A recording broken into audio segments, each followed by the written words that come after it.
Bonjour à tous et bienvenue sur Crypto Signal. Désolé pour ces quelques petits jours d'absence. On va faire la routine habituelle, c'est-à-dire tout simplement technique fondamentale et sentiments sur Bitcoin, Ethereum et Total 3. Allez, intro.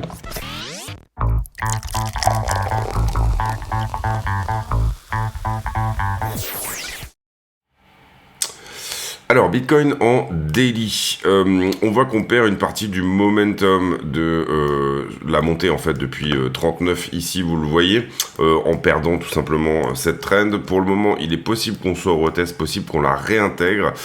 Si jamais on la réintègre, bah, ça veut dire que on est en train de tenir plutôt la verte. Hein. Encore une fois, ici on est obligé de prendre un peu des choix et donc de laisser un petit peu dépasser parfois, histoire que les choses s'alignent un petit peu mieux. En tout cas, on a sensiblement quelque chose qui est perdu ici et un refus sur les 71 535 en daily.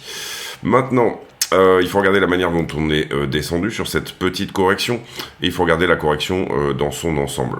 Pour moi, il y a deux possibilités là-dedans, bien sûr. Il y a toujours deux ou trois possibilités, mais globalement, on a cette A ici en descente, une B qui est la correction haussière de ce qui s'était passé là, et là, on est en train de potentiellement faire une C.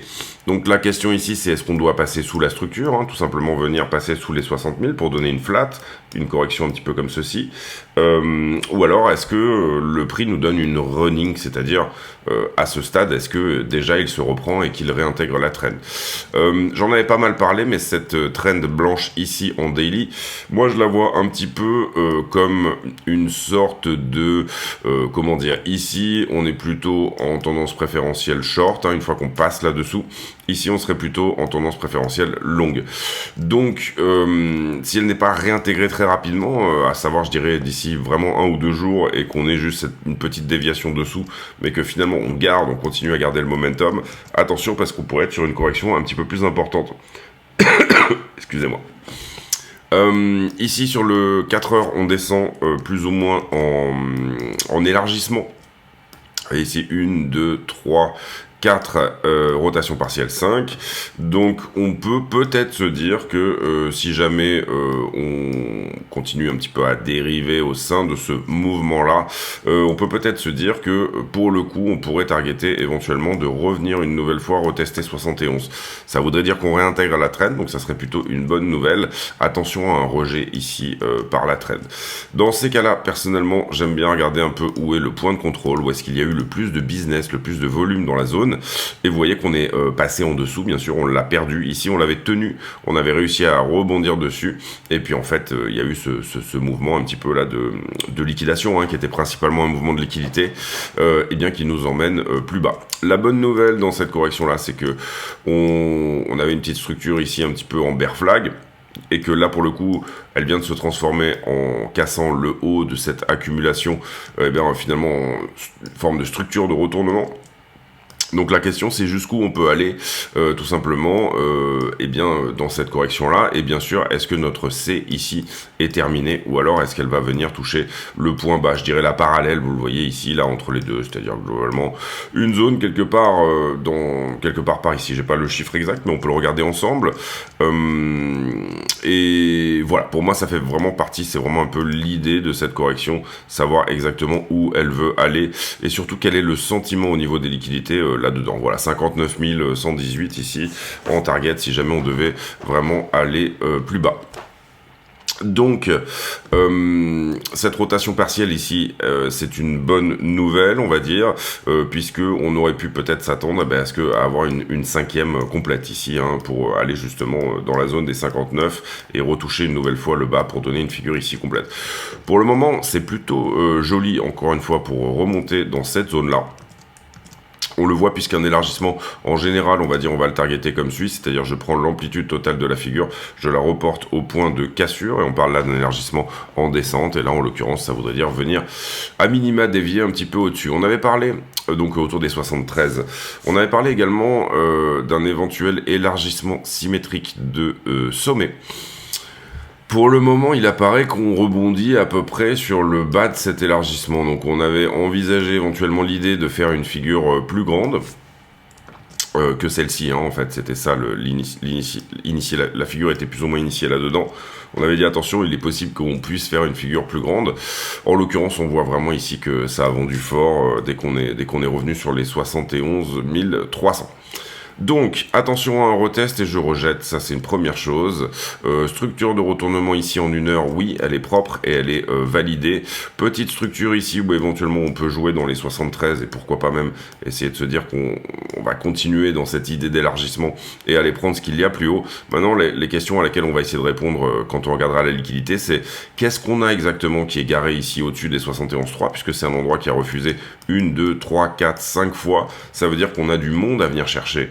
Ça veut dire que ici on a des shorters qui sont potentiellement liquidables si on reprend la montée, et aussi également en termes de liquidité, quel a été le sentiment dans cette zone puisqu'on y a un petit peu traîné. Donc est-ce qu'il y a du monde qui a eu le temps de rentrer tout simplement long là-dessus, et est-ce qu'on n'est pas un peu trop longué sur le bas ici pour venir prendre le haut tout simplement. Donc ça va être ça un peu les questions à laquelle on va répondre avec la liquidité. On ira faire, on va dire, un scénario préférentiel en fin de vidéo.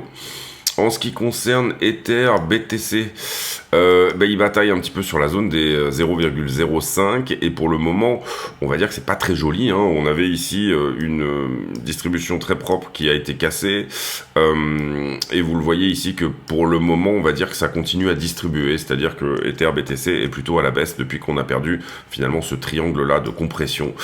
Eh bien, le choix est resté plutôt baissier. Le support, il est là, hein, concrètement, il est au 0,049.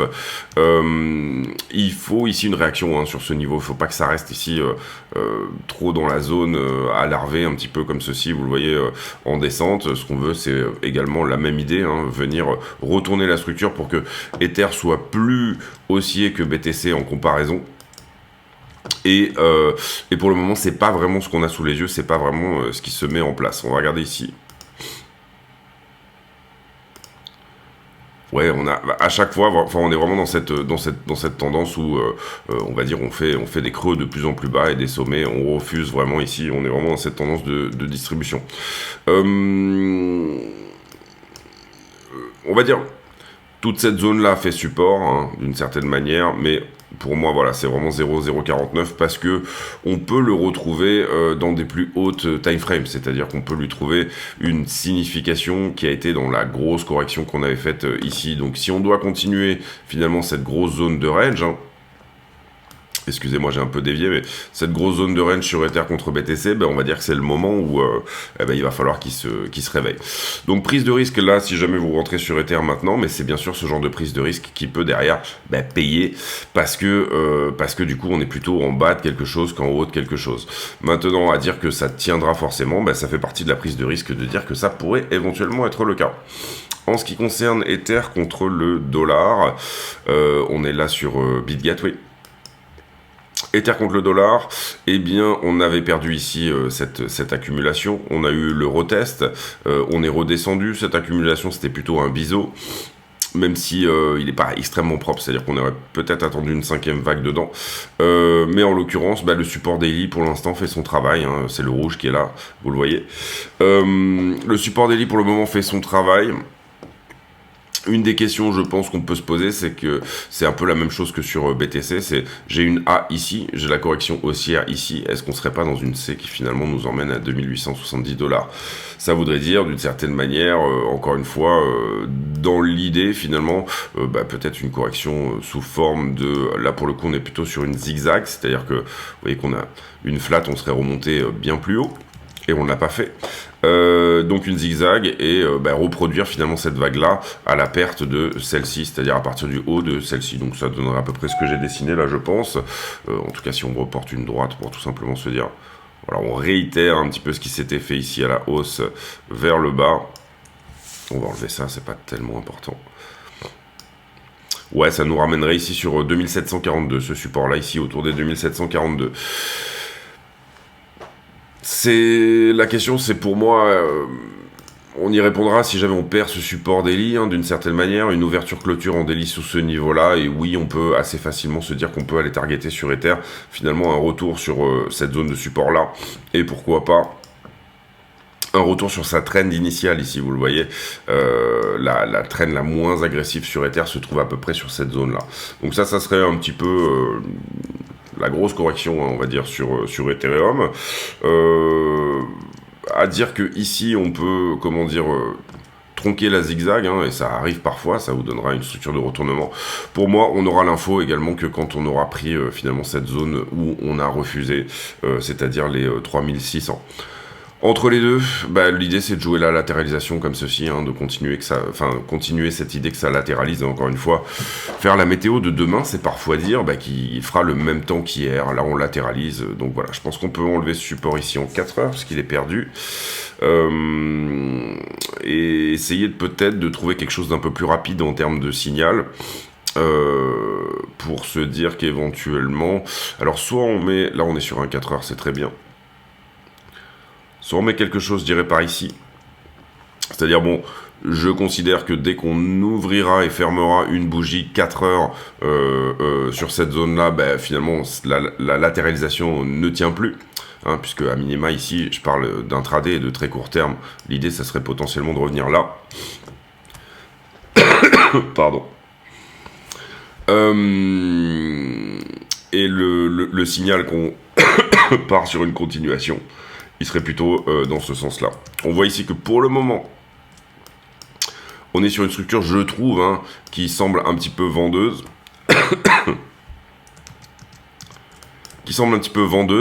Mais si on arrive à achever le retournement ici, c'est la même chose. Hein. Dans chaque bear flag, vous avez un W potentiel. Hein. On est d'accord là-dessus. Si on continue ici et qu'on avait une A, un bear flag qui nous donne une B et une C qui va à la target, hein, on va dire, si on reste dans cette idée de baisse sur Ether contre BTC, et bien tout simplement, la non-confirmation de tout ça, pour moi, on peut la valider, je pense, sur du 1 heure.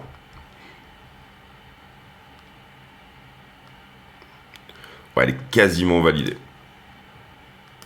Si vous préférez, on va mettre un 1 heure ici. Si vous préférez, on cherche ici tout simplement des aides, des critères d'aide à la décision graphique.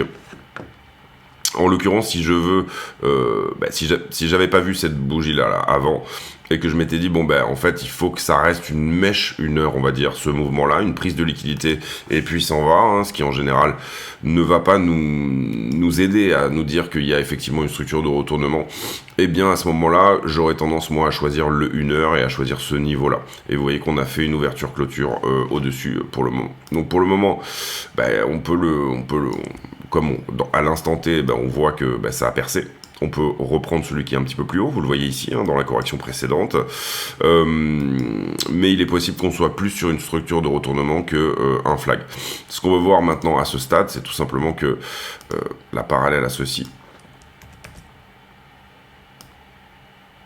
soit elle-même cassée aussi. C'est-à-dire qu'on reste pas dans cette idée justement de flag, de continuation pour venir perdre ça, mais on reste dans cette idée de je fais ma structure de retournement, je valide mon W de retournement en cassant la ligne de coup, et en plus de ça, je viens péter tout simplement la parallèle, enfin la figure qu'entre guillemets on veut pas voir si on ne veut pas voir de la baisse. Personnellement, j'ai toujours des longues en cours. Qui tiennent sur Ether, BTC, AVAX et autres. Mais pas peu mécontent d'avoir pris un petit peu de profit au moment où on était dans le vert, en fait, finalement, parce que ces positions sont largement rentables à ce stade. Donc je pense qu'on va les laisser courir, on peut éventuellement, en fonction d'autres critères à la décision, encore une fois graphique, se dire je vais couper telle ou telle position, mais en l'occurrence pour moi on va les laisser courir, on va rester vraiment sur du trade de position là-dessus. On passe aux infos, aux fondamentales. J'ai pas retweeté grand chose cette semaine, mais globalement hier on a eu un afflux BTC qui était... alors là, on a tout le mois d'avril. on a tout le début avril, pardon, qui était de 113 millions, et ça c'était bien sûr le 3 avril, donc hier. On va voir aujourd'hui ce que ça a donné, mais on était sur une journée positive, là où on avait eu quelques jours d'outflow précédemment, et on avait eu un début avril, on a une journée à moins 85, là ici vous le voyez, là ça se reprend un petit peu, donc au niveau des afflux ETF, c'est pas trop mal. Ripple qui nous annonce qu'ils vont lancer un stablecoin indexé sur le dollar, je trouve que c'est pas mal, ils ont tout à fait la légitimité, et on va dire l'aval et l'adoption bancaire pour faire ce genre de choses, donc ça me paraît être plutôt bien que Ripple fasse ça. Ça sera bien sûr backé sur des dépôts en dollars et des bons du trésor à court terme, donc du coup c'est un petit peu le même fonctionnement que Circle.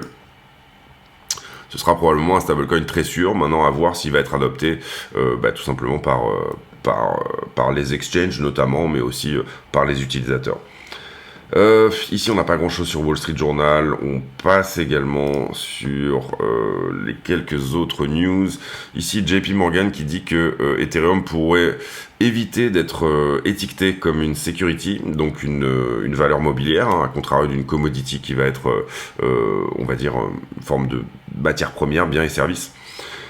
Si jamais ils font décroître la part de Lido dans le staking, c'est-à-dire que Lido représente énormément dans le staking de Ethereum, et du coup un peu plus de décentralisation ici pourrait peut-être ramener Ethereum comme étant tout simplement une commodity. Les hedge funds qui apparemment sont assez forts en short sur le CME. J'ai pas regardé les spreads sur le CME, on va les regarder ensemble. 615, on est toujours positif. On est toujours positif, oui, donc pour moi c'est pas shorté outre mesure non plus, mais ici ça peut faire d'une certaine manière penser à étant donné que c'est du hedge, hein, l'idée c'est j'ouvre un short pour protéger tout simplement mon bag, c'est-à-dire mon bag au spot. Donc on a probablement des gens sur le CME, enfin ou en tout cas sur les ETF par exemple, qui auraient pu acheter au spot, et qui pour le coup viennent utiliser le CME pour finalement couvrir leur position. Pourquoi ça ? Apparemment pas mal d'entre eux pensent à une éventuelle correction pré-halving, donc c'est ce qui fait un petit peu peur au marché actuellement. Ça, on l'a dit, Ripple qui lance son stablecoin. Ça, on va passer également. Aujourd'hui, on a eu les jobless claims qui sont en train d'augmenter un petit peu. Ça veut dire légère augmentation du chômage cette semaine aux États-Unis. Donc ça, c'est plutôt une mauvaise nouvelle pour l'économie, mais plutôt une bonne nouvelle pour une éventuelle rotation de la part de Jérôme Powell sur les taux d'intérêt. Je vous rappelle que avoir des taux d'intérêt qui sont plus bas permet d'avoir du crédit plus facilement, ce qui permet bien sûr de faire augmenter les assets les plus risqués. Ici, on en a parlé également. Ici, on va passer. Et calendrier économique, il me semble que demain il y a quelque chose qui sort. Je pense que c'est le taux de chômage aux États-Unis. On va vérifier ça. Oui, on a le rapport NFP, ce sera demain autour de... ça y est, on a changé d'heure, donc 14h30. 14h30, on aura le taux de chômage aux États-Unis, les hourly wage qui vont être très importants, et le rapport NFP qui a priori devrait s'aligner à peu près correctement avec le rapport ADP. Rapport ADP qui nous avait montré, donc ça il est sorti mercredi, qui nous avait montré une augmentation dans le secteur public. Donc on a eu une mauvaise semaine, on va dire, pour le chômage. On va voir ici les news mensuelles. Je ne sais pas combien est le consensus, donc les prévisions du marché pour demain. On serait sur un chômage qui reste à 3,9 et on serait sur un NFP qui serait autour des 200K. Donc largement en diminution. On va voir ça demain, ça sera une news je pense quand même assez importante. Et voilà, on passe maintenant sur la liquidité. Liquidité qu'on va regarder là.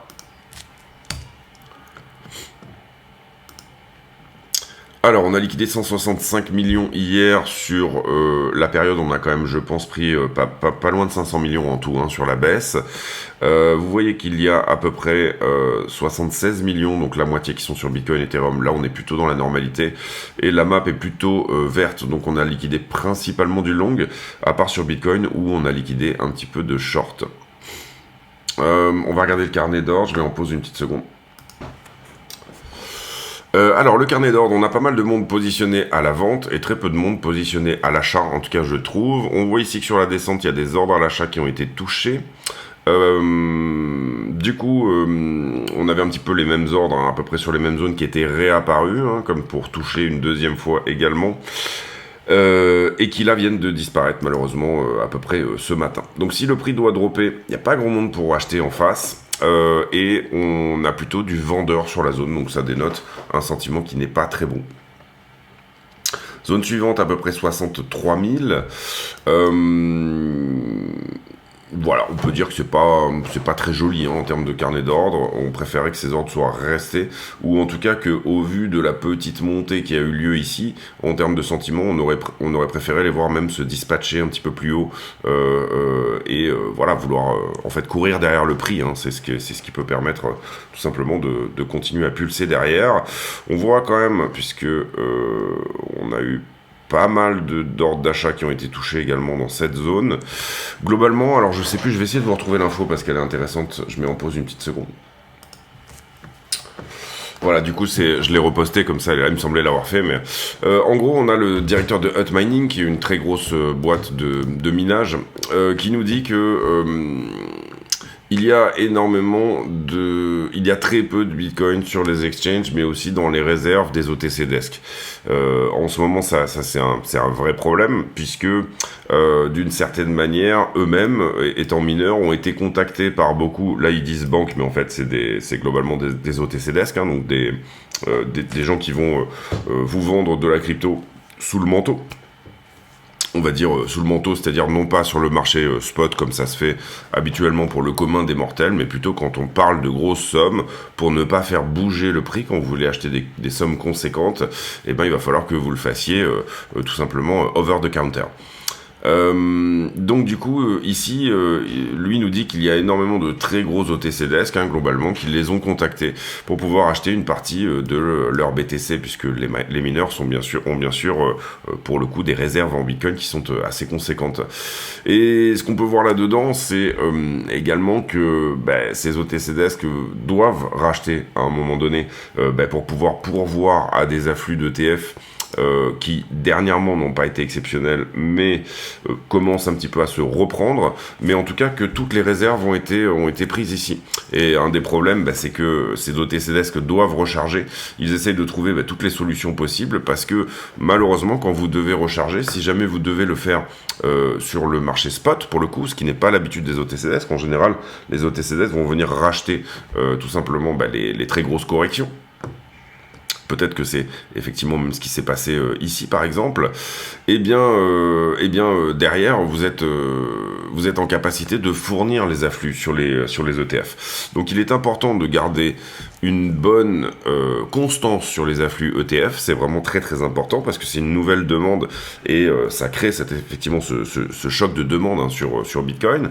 Bientôt le halving, donc même les mineurs, au lieu de produire 900 Bitcoin, ne vont en produire que 450. Donc il y aura en plus en face un léger choc de l'offre, si vous voulez. Et voilà. Mais ce qu'on peut dire éventuellement, c'est que d'une certaine manière, les OTCDS sont malheureusement vides. Donc ils ont besoin de recharger sur ces dips-là. La question, c'est quand quelqu'un vend, vous avez toujours quelqu'un qui achète en face.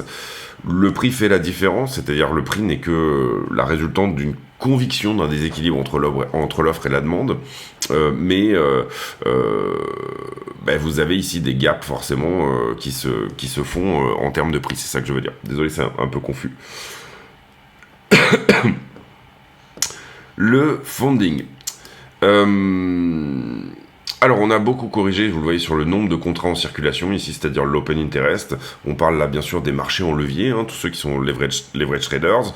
Globalement, on n'est pas venu chercher ce point de short ici. Depuis qu'on avait mis ici ces 2 points, qu'est-ce qu'il s'est passé? Là, on avait une structure qui monte, un funding qui monte, c'est à peu près relativement normal, en tout cas au moins jusque là. Derrière, j'ai un funding qui corrige énormément, ça veut dire qu'on a sorti énormément de longueur, donc c'est la même chose, on a fait le ménage, c'est plutôt une bonne chose sur les marchés en levier d'avoir fait le ménage, notamment on le voit ici sur cet épisode de liquidation ici qui est très à pic et qui du coup clôture un nombre de contrats assez conséquent. Depuis lors, donc là, pour moi, on est à peu près dans la normalité également. Depuis lors, j'ai une structure qui latéralise et un funding qui latéralise. J'ai une structure qui augmente très légèrement, un funding qui latéralise pour le coup. On peut peut-être éventuellement dire que ici, on devrait liquider du short, ce qu'on ne fait pas. Vous le voyez, le funding est plutôt à la descente et j'ai un nombre de contrats qui se rajoute. Donc, on considère que ces 2 points-là ont été pris et qu'on a... Pardon.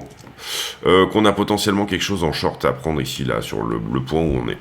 Pour le moment, on voit que ça short squeeze pas pour autant, puisqu'on a des contrats qui se rajoutent, et on voit que sur le timing, les nouveaux gens qui rentrent ici, là-dedans, le funding, normalement, devrait augmenter, puisqu'on liquide du short, donc théoriquement, on devrait avoir plus de longueur qui pèse dans la balance, et on voit que ça n'est pas le cas. Donc pour moi, il y a une petite continuation éventuellement là à prévoir. Ce que je vois également... dans la petite structure qu'on a là, c'est que finalement on avait une structure qui montait, un funding qui descendait, donc là il y a une forme de divergence, et là également on pouvait se dire qu'il y avait du short à prendre sur la structure. Donc pour le moment ça se tient. Est-ce que j'ai du monde en longue? C'est pas divergent pour autant. J'ai un tout petit peu de monde là-dedans, là où vous voyez que normalement théoriquement on devrait liquider du short. Et là, on a cette descente jusqu'au bottom local, on va appeler ça comme ça. Et là, j'ai un petit peu de funding qui augmente avec un petit peu de contrat qui augmente. Donc, j'ai peut-être un petit truc à prendre en bas de la figure également. C'est-à-dire des entrées. Il y a effectivement quelques entrées longues, potentiellement, qui sont sur ce dip-là. D'autant plus qu'on y a passé un petit moment, d'accord? On a latéralisé un petit peu sur cette zone-là, donc on a laissé du temps pour rentrer. Si c'était juste une mèche, on va dire... Une très bonne structure de retournement, on les connaît, mais c'est une mèche assez rapide. On remonte. Ensuite, on vient chercher tous les retardateurs, ceux qui n'étaient pas garés dans le carnet d'ordre finalement ici. Donc en fait, on fait un W qui est soit optimisé avec un point ici qui est plus bas, et là on remonte encore plus vite. Ça, c'est une très belle structure de retournement. Ça, c'est pas une extrêmement belle structure de retournement à ce stade, tout simplement parce que vous faites cette petite latéralisation qui permet à du monde de rentrer longue finalement. Mais en tout cas, c'est peut-être ce qu'on peut voir ici quand on regarde les marchés en levier. En tout cas, c'est mon avis. Ensuite, les bulles de liquidité, on regarde un petit peu la même chose là, mais vu d'une manière un peu différente. Alors ce qu'on voit, c'est qu'il y a beaucoup plus de monde en short qu'en long, et c'est peut-être les raisons de ce squeeze. On voit aussi qu'on a travaillé une belle poche de liquidité à ce stade-là. Ici, quand je vous disais le top est shorté, on le voit assez bien ici aussi, sur les bulles qui sont là. J'ai du monde en bas, mais j'ai pas de très grosse position là-dedans. Par contre, vous voyez ça remonte assez vite, le delta. Donc la liquidité est mitigée, je dirais, parce qu'on a quand même du monde qui est effectivement rentré en bas. On a encore des choses à venir prendre un petit peu plus haut, notamment cette position qui elle est encore là, potentiellement vers les 68 et quelques. En tout cas, on est dans une zone assez neutre au niveau du funding, c'est-à-dire 0,01. Vous voyez qu'on a même un tout petit peu touché un funding négatif ici, quand on était ici sur ce point-là. Donc d'une certaine manière, c'est pas trop moche en liquidité, en tout cas je trouve. On va regarder Ether. Pas trop moche pour de la hausse. Sur Ether, c'est un peu la même chose, sauf qu'on a l'impression qu'il y a un peu moins de monde en long. Vous voyez que le delta est remonté moins vite ici. Et sur Ether, oui, c'est tout à fait la même chose. Alors, est-ce que les shorts vont prendre leur profit et du coup, ça va nous enlever de la liquidité? Malheureusement, on aura un peu trop de monde en dessous à venir chercher. C'est un peu la question. On va regarder la 7 days au niveau... oui, on est à jour là, je pense. Alors, Là, on voit effectivement toutes ces personnes-là qui sont rentrées longues finalement sur le bas, hein, puisqu'on leur a donné 3 occasions de le faire.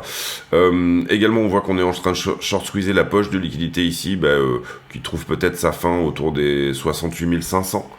Une des questions, et par contre ce que j'aime bien, c'est qu'il y a assez peu de liquidité intermédiaire sur la hausse. C'est-à-dire qu'on est rentré sur le dip, ici vous voyez qu'on avait un petit peu de liquidité intermédiaire, mais qu'on est venu en chercher une bonne partie quand même, au travers de ce petit retour ici au 65,2, et ensuite on est venu short squeezer le haut. Donc c'est plutôt propre pour une continuation à minima jusqu'à 68,5, quelque chose comme ça. Et on a cette poche de liquidité derrière qui, si on short squeeze, risquerait d'être prise. Maintenant, on va regarder un petit peu plus large. Parce que là, il faut comprendre qu'on est à un funding qui est quasi neutre. Donc là-dedans, en fait, il faut considérer qu'il y a autant de monde tout en haut que de monde tout en bas. Il y a autant de liquidation à venir prendre chez les longueurs que chez les shorters, puisqu'on est sur un funding qui est neutre. Ici, on voit qu'on est en train d'attaquer cette petite liquidité intermédiaire à 68,5, mais derrière, il y a un gap quand même à couvrir. C'est-à-dire que assez peu de monde s'est garé. Si on doit pouvoir venir short squeezer au-delà de 70, vous voyez qu'on a un gap de liquidité ici, et ça, c'est pas génial parce que ça donne pas le jus, tout simplement, pour venir augmenter. Vous voyez qu'on a parfaitement pris cette zone, mais qu'on a aussi également quand même continué au travers de cette liquidité. Et ce, malgré finalement, enfin en tout cas, c'est pas ce que je vois personnellement sur la descente. Si on avait un petit peu de monde qui était là en longue, mais c'était pas incroyable, vous le voyez, en termes de la quantité de gens qui veulent longuer finalement le bas. Donc on a quand même un sentiment un petit peu vendeur sur le spot, c'est pas uniquement un mouvement de liquidité, c'est ça que je veux dire. Et donc voilà, il faudra faire attention à ça pour les prochaines semaines. Sur Ether, pareil, on a bouffé de la liquidité, on peut très bien monter à 3500. Derrière, je vois quand même qu'il y a un petit peu de liquidité intermédiaire jusqu'à 3500. Et puis ensuite, on a cette poche autour des 3007. Sur Ether, j'ai pas regardé le funding, mais on va regarder ça ensemble.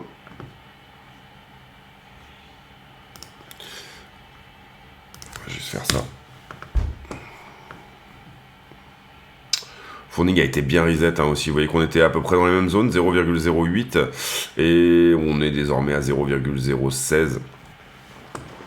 Et on a bien mangé du contrat aussi, vous voyez qu'on a liquidé quand même pas mal de monde. On va regarder ensuite, on va faire la conclusion de cette vidéo tout simplement avec un scénario éventuel à privilégier pour la suite.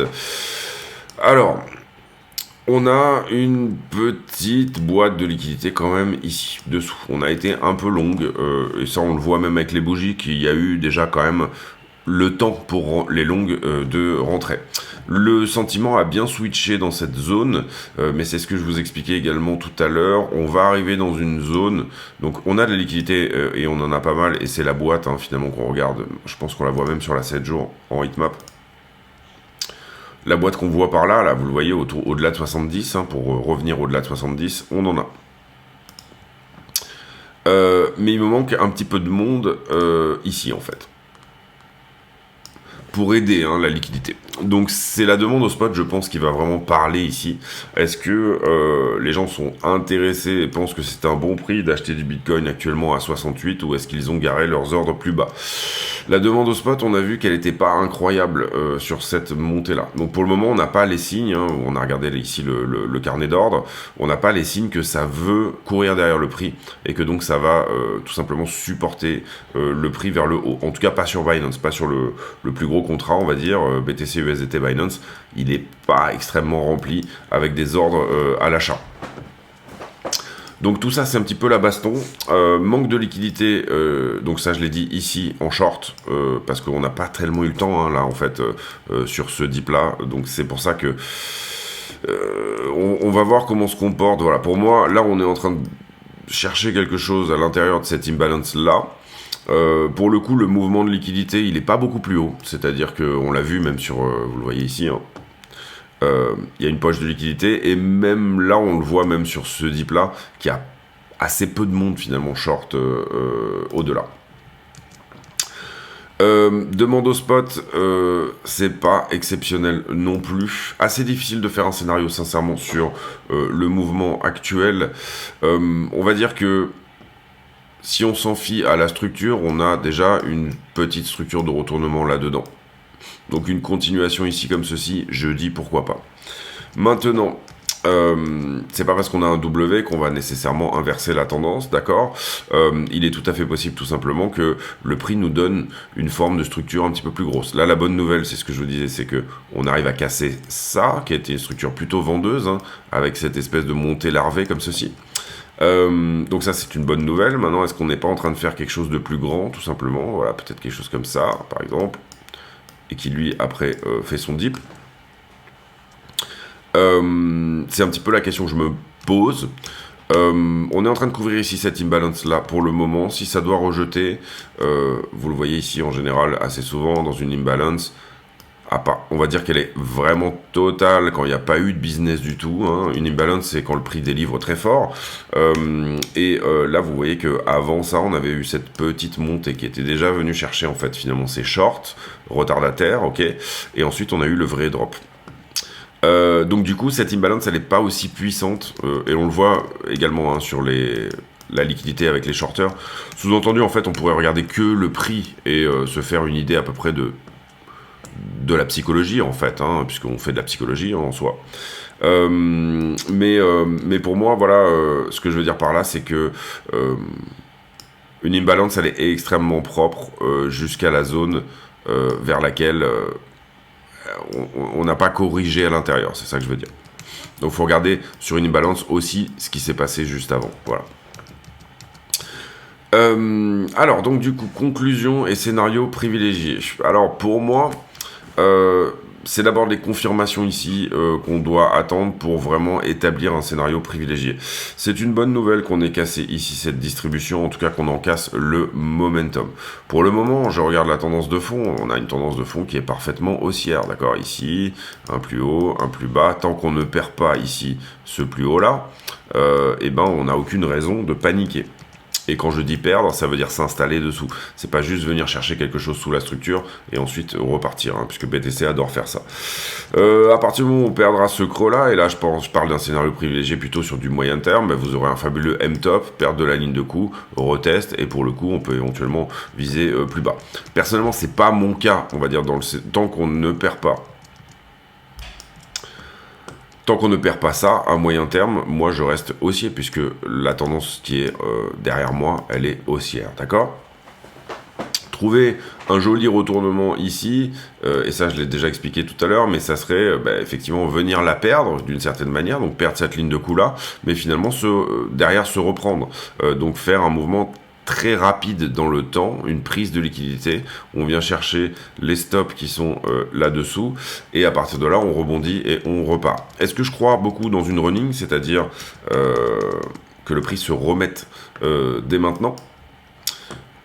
Sous-entendu, une running, c'est typiquement ça, quoi, c'est-à-dire on ne fait pas la jambe qui vient faire le reste, qu'on a parlé en début de vidéo, hein, tout simplement. Est-ce que je crois dans une running? Pourquoi pas? Pourquoi pas, sincèrement? Je crois toujours, en tout cas, dans cette espèce d'expansion du prix ici, qui souligne une certaine anxiété sur le marché, oui, on peut dire ça comme ça, une nervosité du marché, hein, c'est une structure de nervosité, une expansion comme ça, c'est-à-dire pas vraiment dans la plus petite time frame, on oublie tout ce qui s'est passé avant et on regarde juste cette figure-là. On voit que d'une certaine manière, on a cette espèce de non-structure qui elle-même souligne une forme de, encore une fois, anxiété. Donc, peut-être que venir chercher cette poche ici autour des 71, etc. est possible. Je mets juste, et je dis juste, je mets juste en avant qu'on manque un tout petit peu de liquidité là pour le faire, et ça c'est dommage, et qu'on a un tout petit peu de liquidité là également qui menace. Donc, l'idée d'ouvrir un long sur cette zone-là, on va dire, par exemple, hein, ou un retest un petit peu plus bas, ou ce genre de choses, oui, pourquoi pas. J'aurais plutôt tendance, moi, à essayer de venir le chercher un tout petit peu plus bas. Pour le coup, voilà, être vraiment propre avec ça, avec cet accu-là, la tenir, mais manger la liquidité qu'on a ici, qui est juste en dessous et qui est qui peut nous permettre d'avoir le boost en termes de liquidité intermédiaire derrière, parce que là ça va shorter fort, hein. Si on commence à perdre ça, ça va shorter fort, d'avoir le boost finalement pour venir sur tout ce qui est en haut ici. Donc peut-être que, voilà, pour dire un scénario privilégié, peut-être que le long, même si là la structure de retournement est plutôt jolie, hein, encore une fois, peut-être que moi, et je parle parce que je suis aussi déjà en position, c'est des vieilles positions qui restent, on va dire. J'aurais plutôt tendance à jouer le long, moi, un tout petit peu plus bas. Par exemple, typiquement, hein, c'est comme ça en général qu'on a des retests. Hein. Vous comprenez bien ici la psychologie d'un retest. On a cassé cette trend ici, quelque chose qui vienne retester ça. Peut-être potentiellement même en venant souffler cette liquidité-là. C'est-à-dire, si on fait ça et qu'on rebondit assez fort, pour le coup, ça serait extrêmement propre. Maintenant, il est tout à fait possible qu'on aille en ligne droite, je dirais à minima sur ce point-là, hein, puisque c'est celui qui a rejeté pour le moment. Et encore une fois, on a quand même beaucoup de liquidité qui est garée au-dessus, puisque c'est un peu la même chose. On a donné l'occasion de rentrer là, on a donné l'occasion d'entrer ici, on a aussi donné l'occasion d'entrer là, on a aussi donné l'occasion de rentrer là, pardon. Maintenant, ce qu'il faut comprendre, c'est quand vous avez comme ça 4 occasions de shorter, ça veut dire que vous avez des très gros qui construisent une position vendeuse, et ce à partir d'un certain prix. Donc ça souligne également cette idée que oui, il y a de la liquidité, mais que là-dedans, il y a quelqu'un qui a beaucoup de pognon et qui finalement ne lâchera pas l'affaire tant qu'on ne va pas là où il veut aller. Alors en espérant que ces positions-là ont été vendues après le dip, hein, tout simplement. C'est-à-dire que les gros qui ont joué la position baissière ici, ont finalement pris des profits. D'ores et déjà, et puis aussi également derrière on peut s'attendre quand même à ce qu'ils viennent défendre soit une nouvelle fois cette zone, soit une zone qui elle-même est déjà dans leur zone de profit, d'accord. Donc attention à ça, en donner comme ça 4-5 retests, oui ça vous fait une belle poche de liquidité derrière, mais ça veut dire aussi qu'il y a quelqu'un qui a énormément d'argent et qui a construit une position à chaque fois qu'on est arrivé sur ces prix là. Donc scénario privilégié, pour moi j'aurais tendance à dire un petit truc comme ça, pour le coup, peut-être garder cette trend là d'une manière globale, donc la bonne entrée entre guillemets, enfin la bonne entrée, une entrée assez sympa se trouverait peut-être sur la zone des 63 ici. Si jamais le prix ne nous donne pas ça, ou qu'il va plus haut, il faudra garder dans l'idée, hein, un petit peu comme c'était cette boîte-là, on l'a gardée également, on a trouvé qu'il y avait de la liquidité ici en dessous, garder dans l'idée que malheureusement, on veut voir un funding qui descend pour être sûr que ces positions-là, entre guillemets, sont moins costauds et moins puissantes que ce qu'on pourrait penser. Ensuite, ici...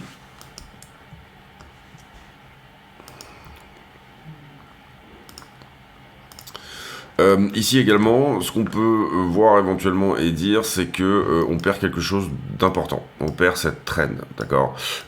Si jamais, malheureusement, on valide un retest et qu'on va plus bas, pour le coup, ça peut être une correction éventuellement plus importante. À savoir que, on l'a dit, il y a de la liquidité jusqu'à 50 pour le moment. Il y a encore du trader de position jusqu'à 30, 32, etc. Mais la plupart ont pris profit. C'est-à-dire que si je vais venir vous regarder ici et vous dire que il va falloir qu'on nettoie tout ce qui s'est passé sur la 6 mois, par exemple. Et une petite poche de liquidité ici à 50. Il y a du monde à 30 aussi, mais sur tous ces traders de position-là, imaginez que le funding est à 0 en ce moment. C'est-à-dire qu'on n'a pas des traders de position qui ont tenu des grosses positions ou qui vont tenir des grosses positions pendant très longtemps. Quand je regarde ici, c'est pareil, donc là 6 mois c'est pas mal, ouais. Il y a quelque chose à 63, vous le voyez en liquidité intermédiaire là, et on a un tout petit quelque chose jusqu'à 69. Il me manque encore une fois la petite passerelle qui permettrait d'aller monter jusqu'à 70, 71. Donc ce que j'espère, hein, d'une certaine manière, c'est que si jamais on voulait être dans une config haussière, puisque c'est quand même agréable d'avoir on va dire le portefeuille de trade qui fonctionne bien, mais également aussi le portefeuille d'investissement. Ce que j'espère, c'est que par exemple typiquement sur ce type de rehausse ici, et là on construit cette liquidité intermédiaire, c'est-à-dire on fait une consolidation qui elle-même est assez fortement shortée et qui nous permet de refaire le mouvement plus haut, etc. L'idée tout simplement, celle que j'explique quand on voit une structure qui descend et qu'on a cette idée de couteau qui tombe, les gens qui essayent d'attraper un couteau qui tombe. Ici, c'est exactement la même chose pour les shorters, c'est-à-dire, moi je dis, les shorters essayent de couper un bambou qui monte, et on peut pas couper un bambou, voilà, il monte de toute façon, et derrière, en fait, ça lui donne le jus pour pouvoir justement venir prendre au-dessus. Mais voilà, donc léger manque de liquidité intermédiaire, je trouve, en tout cas ici, de la liquidité, là, on en a. Attention, parce qu'on en a également un petit peu ici. La structure est pas moche pour un retournement, même si c'est pas forcément le plus beau retournement, plus beau W qu'on ait jamais vu. C'est très larvé, c'est très mou. Donc du coup, attention à ça également. Voilà un peu l'idée. Désolé de ne pas avoir de scénario plus précis. D'habitude, on va dire que je suis pas assez catégorique, mais je dis vraiment, voilà, je pense qu'on va là, et si je me trompe, mais j'ai au moins, voilà, la capacité de le dire. Ici, au travers de l'analyse qu'on vient de faire, et qui a quand même duré un petit moment, pour moi, c'est mitigé. C'est mitigé, voilà. Il y a vraiment pas mal de possibilités, on va dire, qui s'offrent à nous, et ni le fondamental ni la liquidité ne nous apportent de réponse. Ce qu'on peut voir en tout cas, c'est, vous le voyez ici, depuis finalement 63, c'est ça qu'on regarde, hein. On avait un momentum qui était comme ceci, qui lui-même a été perdu et qui s'est mis comme ceci, qui derrière, vous voyez qu'on avait ici ce point pivot à venir chercher. Quand on a perdu ça, hein, puisqu'on l'a perdu au moment où on le perd, qu'on perd la traîne, on avait un joli point pivot ici à venir chercher. On a légèrement rebondi dessus, et là on est vraiment sur la trend la moins agressive, celle depuis 39, hein, qui également elle-même est en train d'être perdue. Donc dans ces cas-là, ben, on peut potentiellement se dire que l'idée serait d'attaquer tout simplement le point pivot inférieur, c'est peut-être cette boîte de liquidité ici, ou en tout cas venir chercher plus bas. Donc voilà, je dis juste attention à ça, parce que c'est quand même vraiment plausible désormais, vu qu'on a perdu la traîne. On aurait rebondi ici sur la traîne et on serait reparti, je dirais pas. Maintenant, la traîne, moi je la trace comme ça. Vous voyez que si je la prends à partir du début, c'est ce que je vous ai montré avec la verte, elle est plutôt par ici. Moi j'aime bien quand ça touche, quand il y a pas mal de touchettes. Donc voilà, pour le coup, la plus honnête pour moi c'est celle-ci. J'ai remis l'autre en vert ici, hein, légèrement en dessous, mais encore une fois, pour moi, la plus honnête, c'est celle-ci, parce que, oui, j'accepte une déviation ici, mais je trouve qu'il y a tout qui colle plutôt pas mal, donc pour moi, on est effectivement en train de la perdre. Maintenant, à ce stade, on est sur une zone, on va dire, ATH, pré-ATH, hein, on est même, oui, c'est ça, c'est la zone ATH. C'est normal qu'on consolide un peu ici sur la zone, et c'est normal qu'on consolide un petit peu en haut, en tout cas au vu de même quand on regarde la charte à la semaine. Voilà, c'est des zones de rejet monthly qui sont encore valides. On peut d'ailleurs nettoyer un petit peu ça, puisque là j'ai ici plus de rejet monthly, et là je peux remonter celui-là là, mais vous voyez qu'on a fait une ouverture clôture. Désolé. Ouais, pour moi celui-là est... Donc la zone ATH en monthly, pour moi elle est clearée. Maintenant il nous reste à clearer ce qui se passe en weekly avec le dernier top. C'est-à-dire c'est un petit peu le dernier rempart, et c'est normal que ça temporise un petit peu sur cette zone-là. Vous le voyez ici, cette zone-là, refus weekly, c'est vraiment l'ATH ATH. Et voilà, c'est ça qu'on est en train de travailler hein, globalement. Donc c'est dommage parce que weekly on avait eu ici une plutôt belle semaine, et puis finalement on est en train de faire une englobante, hein, vous le voyez, potentiellement on est jeudi là, on va voir si ça se reprend, mais voilà, ça ne peut pas monter tout le temps. Vous voyez là aussi relativement bien. La traîne blanche, c'est vraiment une daily pour le coup, et elle est très agressive, d'accord? C'est bien si on la perd pas, ça veut dire qu'on continue tout simplement cette espèce de début de parabole, d'accord? Maintenant, vous comprenez que la vraie ligne de coup, enfin la vraie liane autour de laquelle, la vraie pente de ce mouvement, c'est plutôt la violette ici, c'est bien qu'on dézoome un petit peu, et qui elle, pour le coup, même si on allait à 54, ne serait pas extrêmement altérée, on va dire ça comme ça. Et vous voyez que même la moins agressive, celle qui, on va dire pour moi, invalide totalement le mouvement, finalement vous la retrouvez à 35 actuellement. Si on fait le dip petit à petit dans le temps, c'est en train d'augmenter. Donc pas de panique, quoi. Voilà, c'est ça tout simplement de dire, bon, sur le long terme, on perd juste l'agressivité d'un mouvement. Voilà les amis, j'espère que cette vidéo vous aura plu. On est sur des zones où soit on va venir titiller très rapidement, je dirais potentiellement la zone des 90-100 000, soit on n'y va pas. Voilà, c'est un peu ça à laquelle est en train de répondre le prix, ou soit on y va bien moins rapidement que ce qu'on pourrait penser. La question, encore une fois, c'est est-ce qu'on préserve ça? Est-ce qu'on préserve cette idée de parabole et d'accélération, finalement? Voilà, j'espère que cette vidéo vous a plu. On a refait le point, ça a été assez long parce que du coup, je crois que j'ai pas fait de vidéo sur les 3 derniers jours. Si jamais le contenu vous intéresse, n'hésitez pas à le dire, mettre un like, etc. C'est vraiment très important. Et puis, on se retrouve demain pour une nouvelle vidéo. J'ai pour habitude en fin de vidéo de poser une question à la con, c'est-à-dire une question qui n'a rien à voir avec le prix du Bitcoin, mais qui nous permet de converser de choses et d'autres. Et la question du jour, elle sera sur...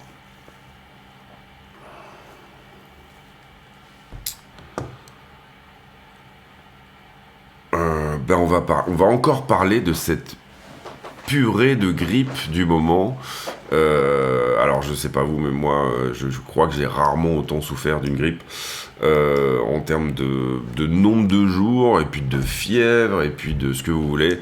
Faites attention, lavez-vous les mains, et voilà, dites-nous si vous êtes passé à côté de cette grippe, ou si vous aussi vous l'avez eu. En tout cas, moi là c'est un truc que j'ai eu, c'est pas un truc, c'est un truc à minima asiatique, potentiellement un truc qui sort de la jungle, parce que c'était vraiment d'une extrême violence. On se retrouve demain pour une nouvelle vidéo. D'ici là, portez-vous bien, en espérant que cette structure de retournement porte un petit peu ses fruits, puisque moi j'aimerais bien, j'ai des longs qui sont encore en cours, j'aimerais bien que ça touche ce qu'on avait visé, c'est-à-dire qu'on était parti bien sûr de quelque part par là, sous les 60. Et l'idée, ça serait d'aller assez rapidement, encore une fois, taper 77 et 88. On a eu une première target à 71 qui a été touchée. Maintenant, il faut que ça repasse 71, il faut que ça se reprenne et que ça vienne nous chercher 77 et 88. Ce sont nos 2 scénarios haussiers qu'on tient déjà depuis un petit moment. Je vous souhaite à tous une très bonne soirée. On se retrouve demain. Portez-vous bien. Ciao, ciao.